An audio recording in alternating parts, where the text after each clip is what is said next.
Hello guys, as usual stay home, stay safe, and don't forget to do Excel chemistry. Alright, so we are continuing the compounds of boron. We are talking about compounds of boron, right? Okay, so the next thing about the compounds of boron is the halides of boron.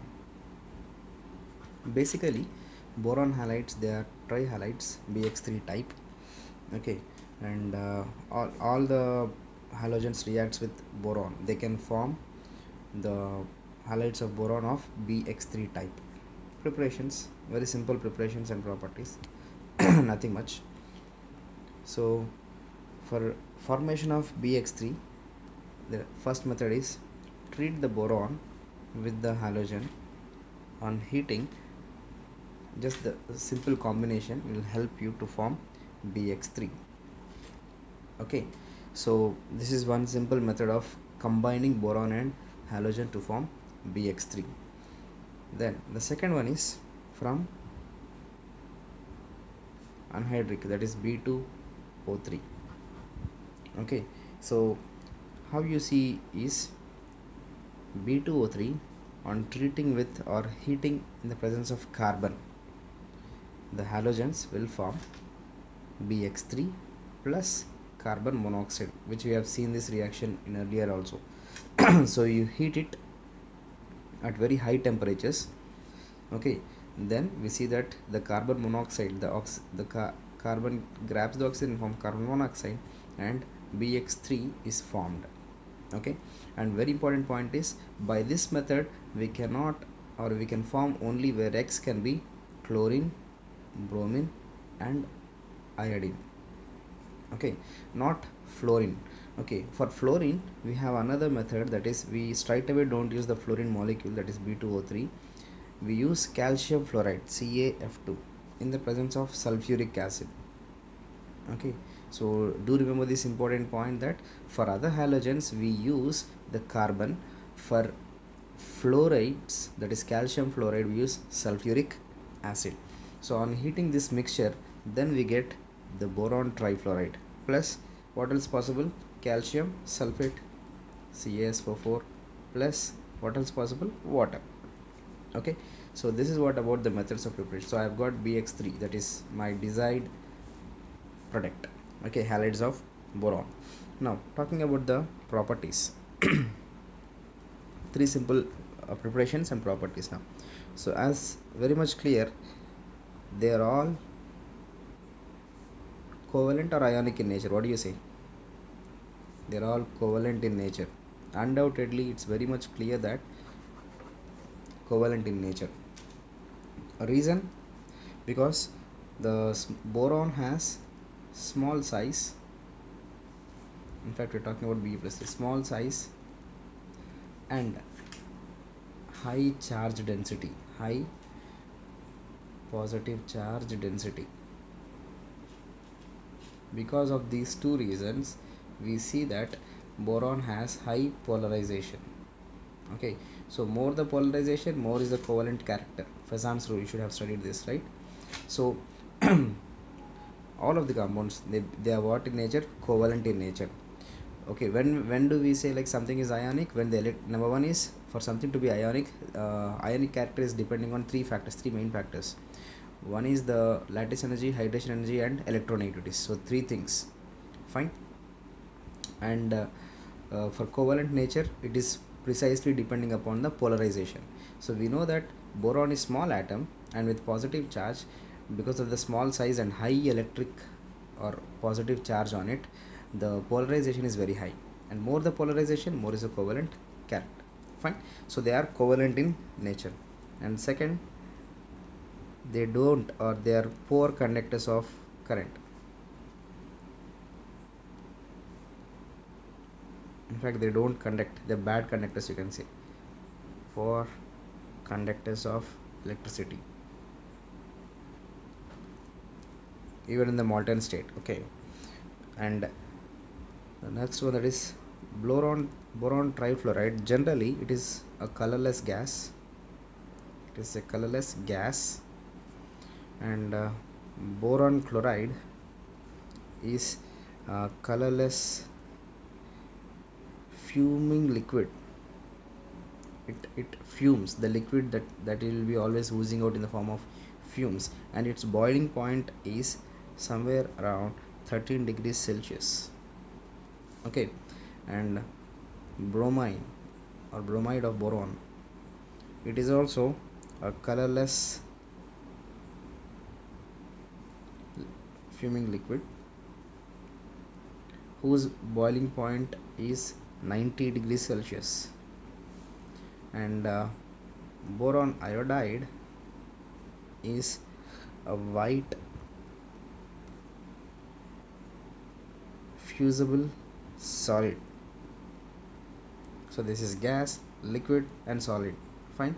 So you can see that the states are changing, and basing upon the states you can very much assess what could be happening to the boiling point. Is it increasing or not? Yes, you can very much see 30 degrees, 90 degrees, and in fact solid, its melting point is 310 degrees Celsius.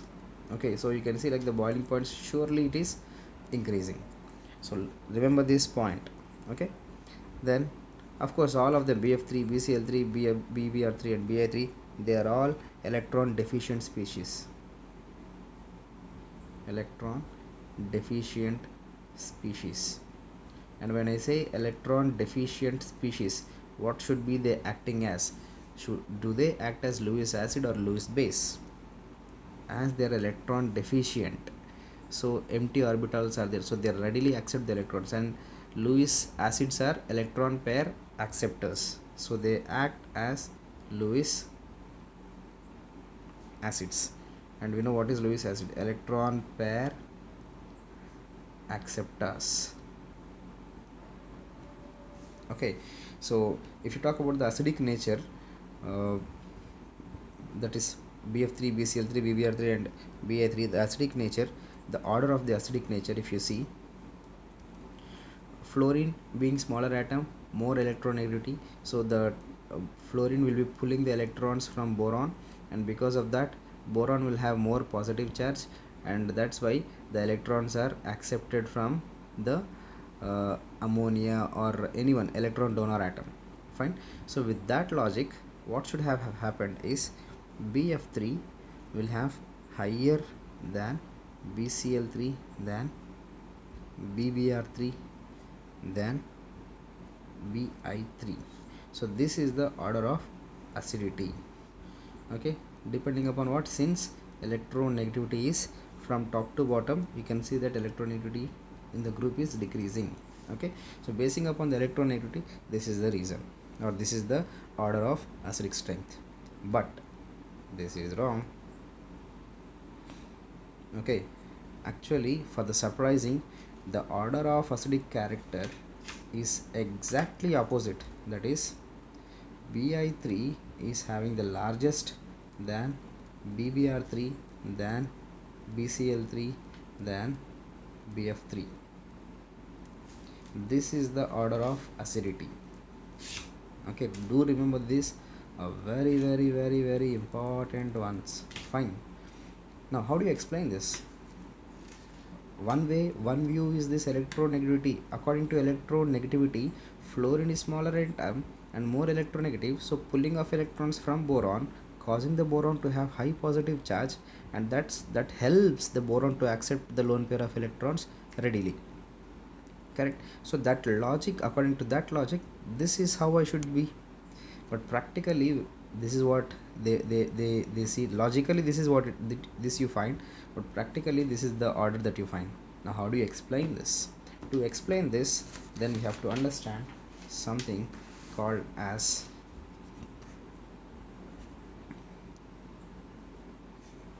back bonding. Okay, so very simple, and as the name itself is suggesting you something, that's a bond that is related with back bonding. Okay, so it is giving back some electron cloud. Basically what happens is, suppose if you talk about boron fluoride, BF3.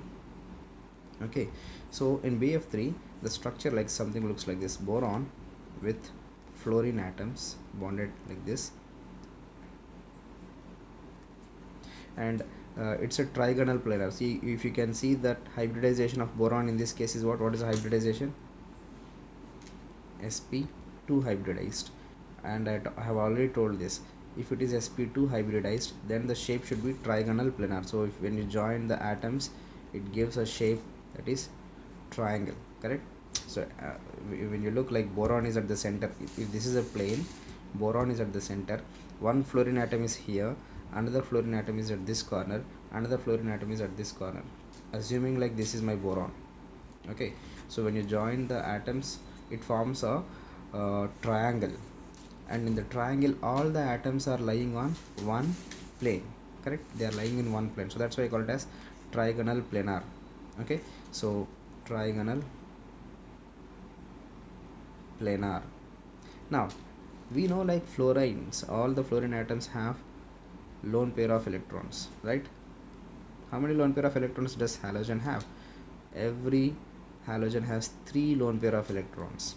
Okay, so fluorine being smaller in size, fluorine atom is smaller in size, okay, and it has lone pair of electrons. Okay, it's not oxygen, it's fluorine only. I'm just representing it that the size of the fluorine is smaller.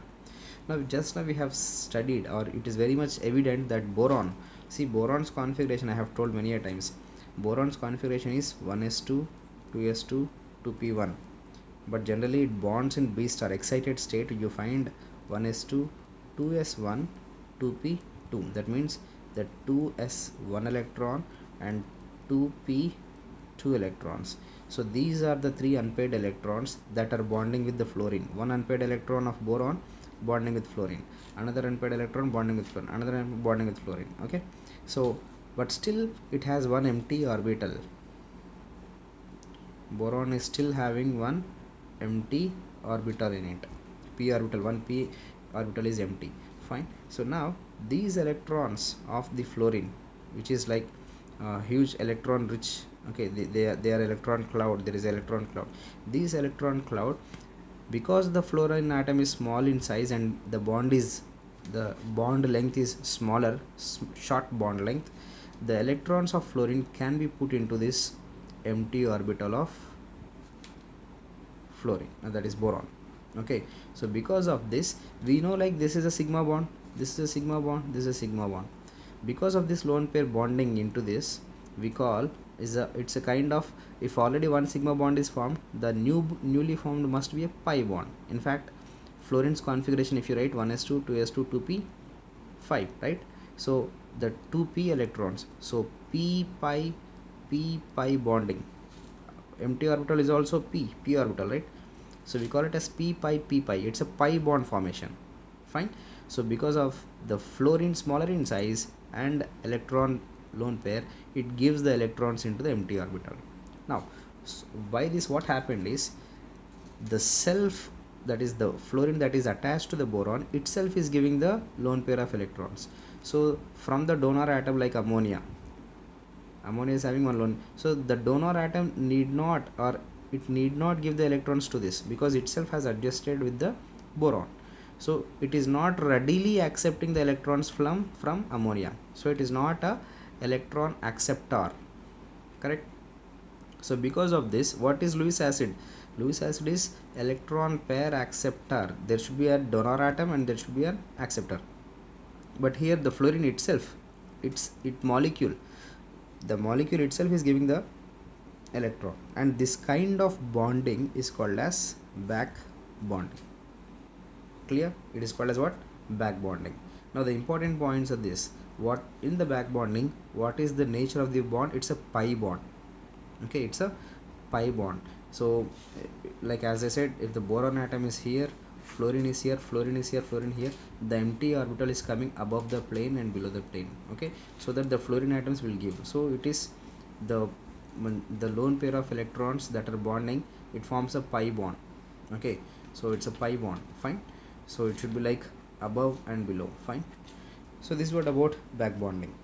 Now this back bonding character, if I compare with iodine, for example, boron, the same boron with 2s2 2s1 2p2. Okay, iodine, as comparative to iodine, iodine is larger size than as compared to fluorine, iodine. So because of the larger size, the bond length with the boron is very high. So this is how it is, and it has lone pair of electrons. So because of the bond length, the empty orbital is somewhere here. Okay, so the lone pair of electrons of iodine cannot reach. So in other words, back bonding character is less.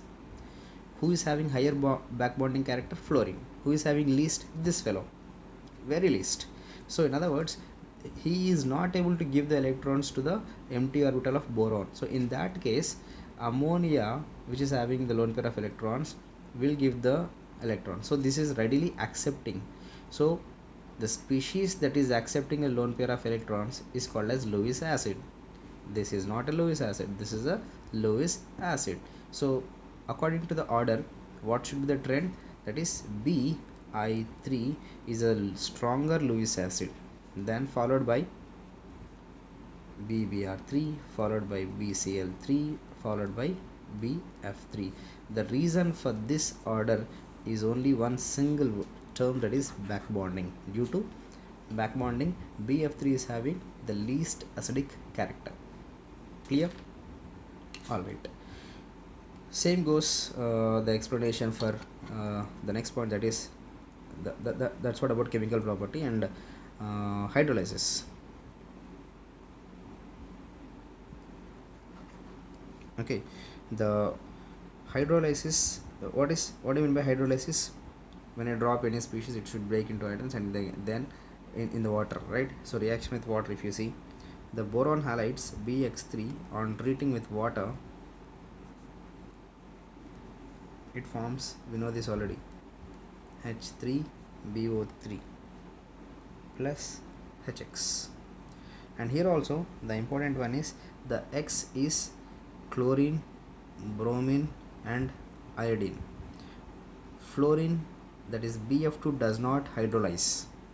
Okay, why BF2 does not hydrolyze? Just now I was explaining, because of the back bonding, it is having now multiple bonds, double bond character is there, BF3. So BF3 has double bond character. So double bond character, it is a stronger bond as compared to BCl3.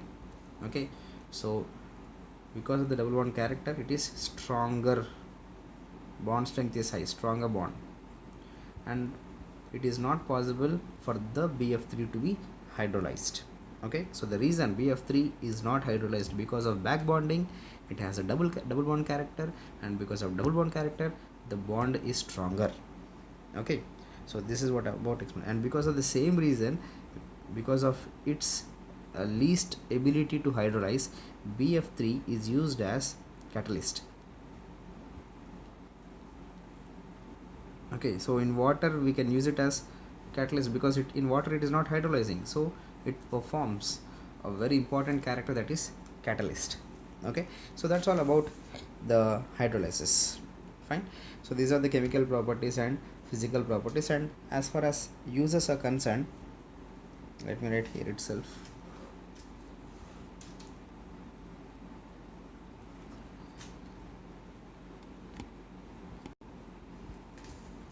It is used to prepare diborane, that is B2H6 and other compounds, and it is, because it is acting like a Lewis acid, it is used as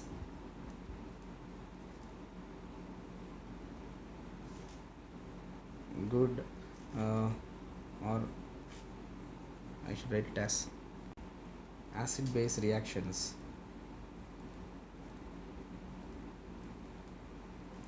and as already said, like BF3 is used as what? Catalyst.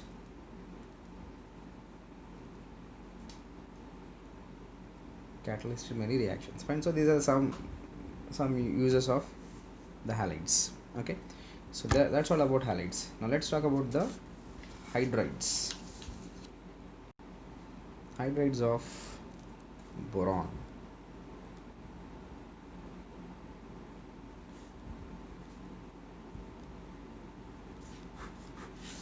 Okay, so basically the hydrides are called as boranes. it forms a very wide variety of boranes of the kind general formula BnH2n plus 4 BnHn plus 4, and other one is BnHn plus 6 type. Basically this BnHn is unstable borons. They are unstable boranes, and these are stable ones. And in these also, like the least one, that is put n value as 1, we have BH 5. One second. Yeah, so if the n value is 1, we see like BH5. Strictly speaking, the least boron is not BH5. Okay, put the values of 2, B2H6, then B3 would prefer to form this one than this, that is B3H7. Rather than B3H7, you'd find more compounds of 3 atoms in this, which is again unstable, and they form higher boranes, that is B4, even numbers. Okay, when you observe, it should be of B4. Okay, so on a whole, I'll write it as B3 also here itself. So B3H, how much it is coming? So 3 plus 7, and B4H8, on and on. Okay, so out of all these things, we are very much deeply interested on B2H6, very important one, that is B2H6, which is called as diborane. Okay, and we very important areas, that is B2H6. And before I talk about B2H6, BH3 I was talking, the least possible, or BH3, that is BH3 is not known, is unknown so far. The reason BH3, rather than saying unknown, it does not exist. Okay, it rather exists in B2H6 form rather than BH3. Again, here also, why BH3 does not exist is its octet is not satisfied. Okay, it has still empty orbital of P. Okay, and like in the previous case, we still have the empty orbital, but fluorine is somehow helping it to form the back bonding, but hydrogen do not help, or hydrogen do not have a lone pair of electrons to back bond. So it is highly unstable, and in fact we don't exist like BH3. Rather than BH3, it actually forms, or it exists in B2H6, and our study is very much important about B2H6. In fact, day before yesterday, there was a question from in the NEET exam from this area. Okay, by the end, I hope you can answer that question also. Very simple one. First, to begin with, preparations. How do you prepare B2H6? Okay, which is called as what? Diborane. Okay, so the preparations wise, very simple. 3 simple preparations. BCl3 on treating with hydrogen in the electric discharge, silent electric discharge under very high temperature.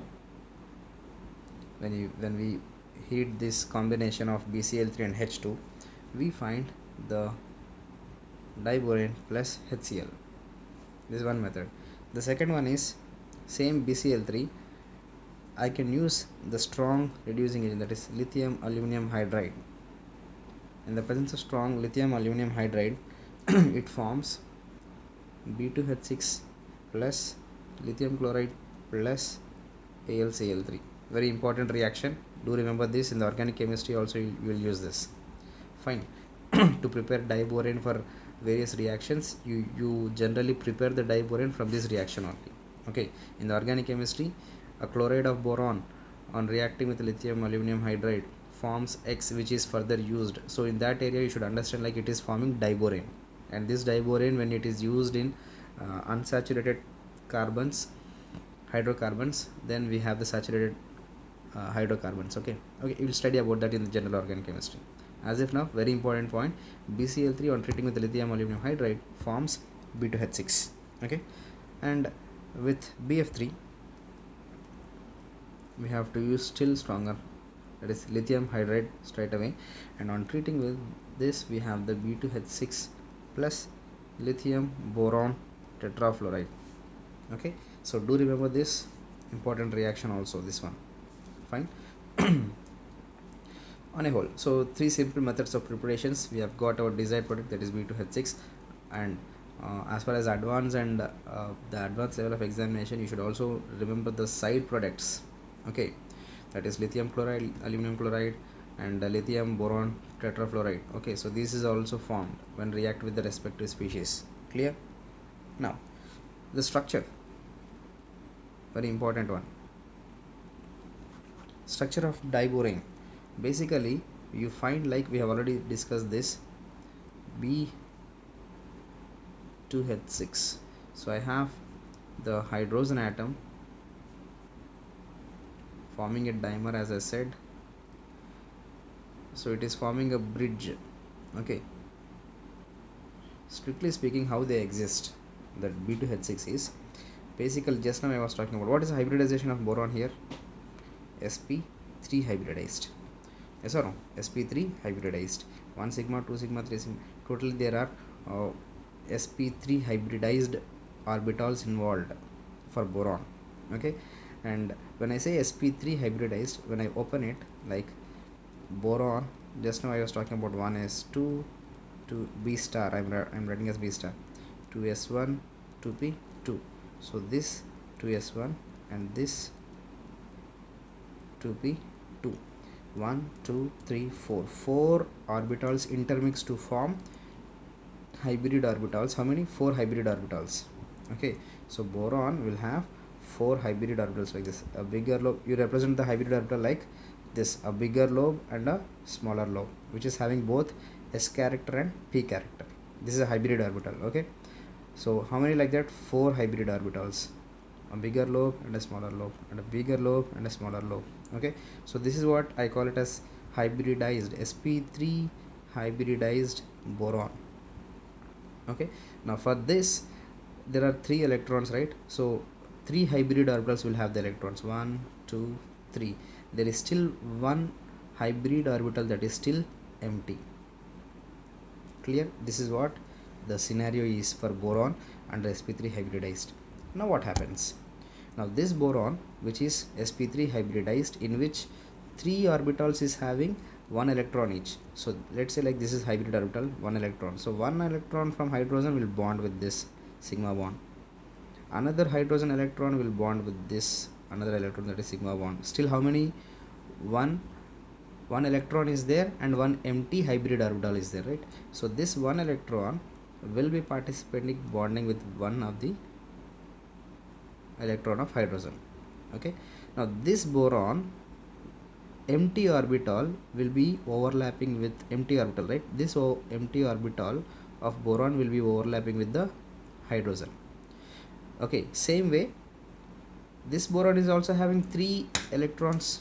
So one electron will be bonded to this one, other electron with this one, and other electron will be bonded to this one. Okay, and in this also there is empty orbital. That empty orbital will be overlapping with this hydrogen. So on a whole, the scenario is like this. You have a bridge that these 2 electrons, they are all along.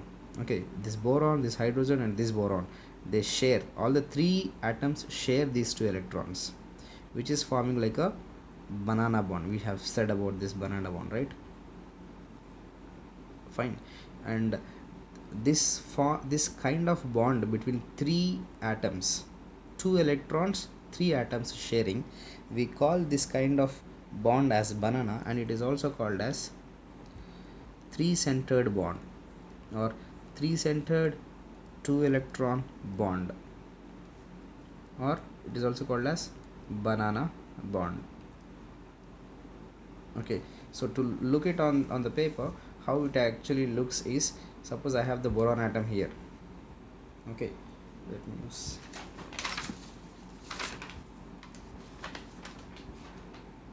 1 second. Alright, so suppose I have the boron atom here, one boron atom. Okay, and the hydrogens, the corner hydrogen atoms. Okay, so at this corner I have one hydrogen, at this corner I have another hydrogen, and there is another boron atom, and this is bonded to this corner hydrogen atoms, one, and this corner hydrogen atoms. So you can say like two borons, two and two hydrogens, totally four hydrogens, they all lie on one plane. Okay, now the third hydrogen and fourth hydrogen, one is coming above the plane. Okay, so it will be somewhere around here. So if I tilt it, okay, so if I tilt like this, no, these atoms will be on plane, and one hydrogen will be somewhere here and another hydrogen will be somewhere here. Okay, so it is forming a kind of bridge. Okay, upper and lower. Fine. So I have the hydrogen atom somewhere here, and I have a bond like this, and above also I have a bond over hydrogen like this. Okay, so which is generally represented like this. Okay, hydrogen which is coming, hydrogen above the plane and hydrogen inside below the plane. Fine. So here the important points are these two, totally how many atoms lie on one plane? 1 2 3 4 5 6 atoms lie on one plane. How many atoms are coming out of plane? 2 atoms. Okay, one above, one below. And how many bonds are sigma bonds? So all of them, like this is sigma, this is sigma, this is sigma, this is sigma. And how many are bridging bonds? There are 2 bridging bonds. Okay, so do remember this. And what is the hybridization of boron? sp3 hybridized. Clear? So these are the important points that you must be knowing. And here also the bond angles. Fine. So the bond angle between the similar plane atoms, same plane atoms. Okay, then this bond angle is 122 degrees. Okay, and the bond angle between this one, that is bridging bond, this bond angle is 97, like near to 90 degrees, or you can call it as like they are like this. Okay, so the bond angle is 97 degrees. Fine. And the bond length, if you talk about the bond length of the similar plane atoms of boron and hydrogen, it is 1.19 angstroms. Okay, and the bond length in the bridging bonds between boron and hydrogen, it is 1.23 angstroms. Okay, so these units, if you can remember, it gives you more straightforward questions. If asked, no, you can answer it. Okay, so one more time, 1 2 3 4, these are called as terminal hydrogens. Okay, terminal hydrogens and borons, they are on one plane. Okay, 2 hydrogens are above and below the planes. The bond angle between the terminal hydrogen is 122 degrees, and bond length of the terminal hydrogen is 1.19 angstroms. The bond length between the bridging hydrogen with the boron is how much? 97 degrees. Okay, and the bond length between the boron and bridging hydrogen is 1.23 angstroms. Clear, everyone? Okay, so do remember these important points. Fine. And what do you say? This boron is still, diborane is still electron deficient. Yes or no? No doubt. See, just now I was telling about in the diborane I still have the empty orbital. Okay, fine. So this kind, the question that was asked is diborane. Regarding the diborane structure, the question was about what is the hybridization of diborane. It is sp3. Very much clear. Fine. So this is what about the structure. Now coming to the properties, let me write here.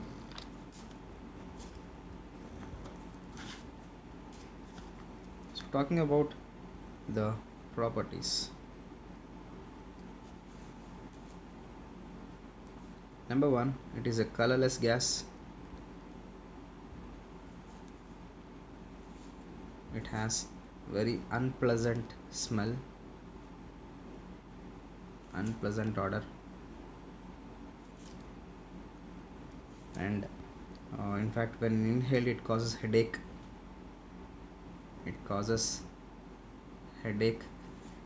If inhaled. And it is stable at low temperatures.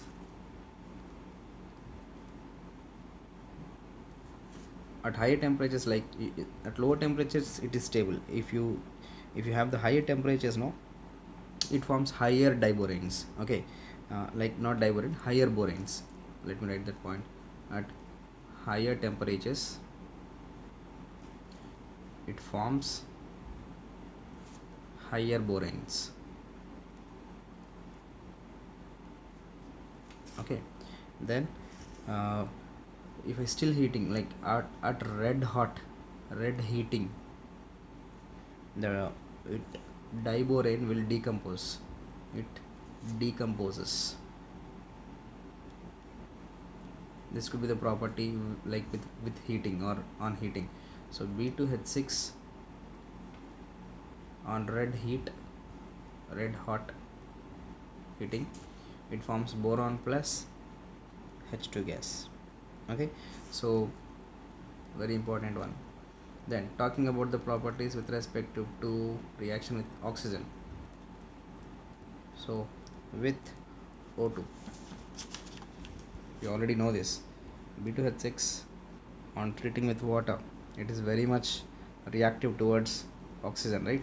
So it forms B2O3 plus water, and it's an exothermic reaction. Huge amounts of heat is released plus heat. Okay, exothermic. When heat is released, we call it as, it is highly exothermic. Highly exothermic. Fine. Very important reaction with oxygen also. Then with water, yes, it has a great affinity towards water. Okay, even the moisture that is present is sufficient for it to be reactive. So in fact, B2H6 on treating with water, it forms, what do you expect?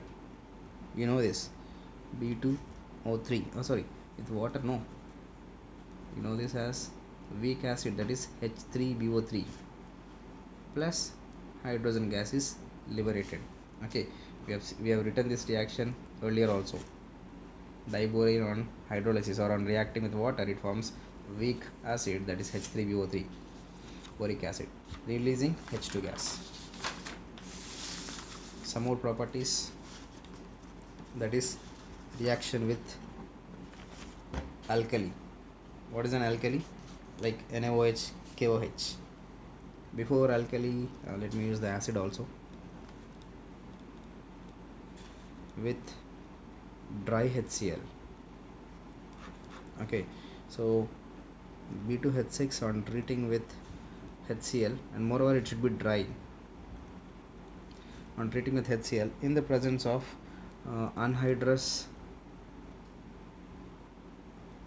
aluminum chloride, AlCl3, in the presence of B2H6 anhydrous AlCl3, it forms, just like in the organic chemistry what happens, that is the substitution reaction. B2H5, one of the hydrogens goes out with chlorine, and this hydrogen, this chlorine will be bonded to this, that is B2H5Cl plus hydrogen gas. Okay, so the substitution of chlorine takes place on diborane in the presence of anhydrous AlCl3. Okay, the mechanism of this we'll study it in the organic chemistry. So as if now, do remember this reaction. Fine. Then with acid is done, now alkali. Now again, in the above reaction, why dry? Anhydrous and dry, because there should not be any content of moisture. Water must not be there. Why? If water is there, even if moisture is there, previous reaction, it is very much evident that B2H6 will readily react with water. Okay, and so I should not have that moisture also to be present. Okay, so that's why I use dry HCl and anhydrous AlCl3. Fine. And with alkali, B2H6 on treating with this reaction, you are familiar, you must fill the reaction. Same, if I have KOH, what could have happened with the alkalis? Borates, right? NaBO2 plus H2, and here KBO2 plus H2. What is the name of this one? Sodium metaborate, potassium metaborate. Okay, metaborates are formed. Then with what else, yeah, lithium aluminum hydride. First lithium hydride. Okay, when lithium hydride is treated with B2H6 LiH, it forms lithium boron hydride in the presence of ether again. This is also one of the very good reducing agent. Okay, then with carbon monoxide. With carbon monoxide, it is just forming the carbonyl, BH3CO. This is called as what? Carbonyl, a very important compound in organic chemistry again. Okay, so B2H6 on treating with carbon monoxide will form carbonyl. Then last two reactions, that is, it forms addition compounds with sodium amalgam and ammonia. Let's write the reaction. B2H6 on treating with sodium amalgam. Amalgam is nothing but the sodium with mercury. On treating with sodium amalgam, it forms addition compound, that is B2H6 dot, in fact straight away they just get added up to Na. Same goes with the ammonia also. B2H6 on treating with ammonia, it forms addition compound, that is B2H6 dot 2NH3, and this reaction is generally at low temperature. Do remember this, at low temperature. What happens at high temperature? At let's say at 200 degrees Celsius, that is at high temperature, the B2H6.2NH3 it forms borazole, very important borazole compound, very important compound, that is borazole, which is also called as the inorganic benzene. What is organic benzene? I hope you know. What is its formula? Organic benzene formula C6H6, right? Let me draw here. C6H6 with all the carbon atoms, carbon, and there is an alternative double bond, and each carbon is having one hydrogen attached, correct? Same way, this is our organic benzene. Inorganic benzene, that is BHNH,